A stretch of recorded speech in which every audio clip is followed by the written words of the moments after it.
Iran ने America से हुए समझौते को ट्रंप की करारी हार कह दिया है। ईरान ने यह भी साफ किया कि वो अपने मिसाइल प्रोग्राम पर किसी तरह की बातचीत और समझौते के लिए तैयार नहीं है। इधर इजराइल ने ऐलान किया है कि ईरान से युद्ध अभी खत्म नहीं हुआ है। नेतन्याहू ने सेना के लिए अमेरिका जैसे घातक हथियारों को बनाने की जानकारी दी है। ट्रंप ने भी ईरान के एटमी ठिकानों की जांच का मुद्दा फिर से भड़का दिया है।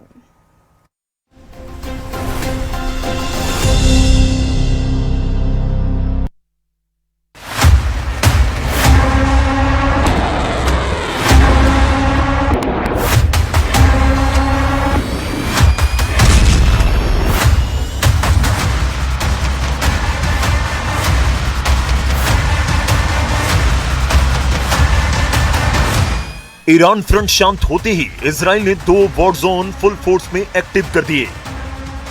एक है लेबनान और दूसरा गाजा।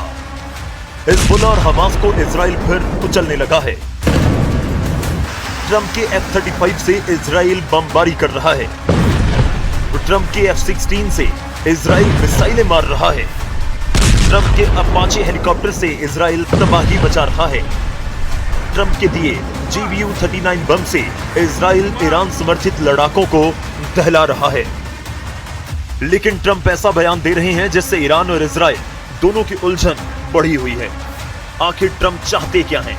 वो क्यों इजराइल को लेबनान में हमले से रोक नहीं पा रहे? क्या नेतन्याहू का गुस्सा देख ट्रंप बैकफुट पर चले गए हैं? Israeli forces have opened fire in southern Lebanon today, killing 2 people. Are you confident that the ceasefire is still holding? Well, we'll see what. Look, they've been fighting each other for many, many years, decades, and we'll see. But it's going to come along. Iran America के समझौते ने Israel के सारे मंसूबे fail कर दिए। Israel ने कितने प्लान बना रखे थे? ईरान के एटमी प्रोग्राम की तबाही के, ईरानी मिसाइलों की बर्बादी के, ईरान की कट्टर लीडरशिप के सफाई के, ईरान समर्थित लड़ाका ग्रुप के खात्मे के, इनमें से एक भी मिशन अब तक नेतन्याहू पूरा नहीं कर पाए। उधर ईरान ऐलान कर रहा है कि जैसे अमेरिका ने सरेंडर किया है, वैसे ही इजराइल को जल्द घुटनों पर लाकर मुस्तफा खाड़ी में सुपर पावर बन जाएंगे। ईरान ने वॉर पॉलिसी बदल दी है। ईरान अब दुश्मनों के हमले का इंतजार नहीं करेगा। ईरान अब हमले के खतरे के अलर्ट पर दुश्मनों को बर्बाद कर डालेगा।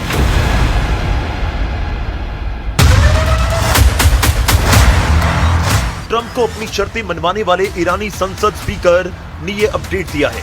बागेर कालीबाफ ने कहा कि अमेरिका इजराइल को युद्ध में हराने के बाद ईरान का अगला मिशन लेबनान युद्ध का अंत कराना है।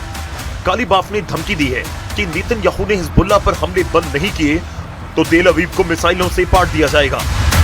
अमेरिका पर रजीम जाली इस्राइल तहवील कनद।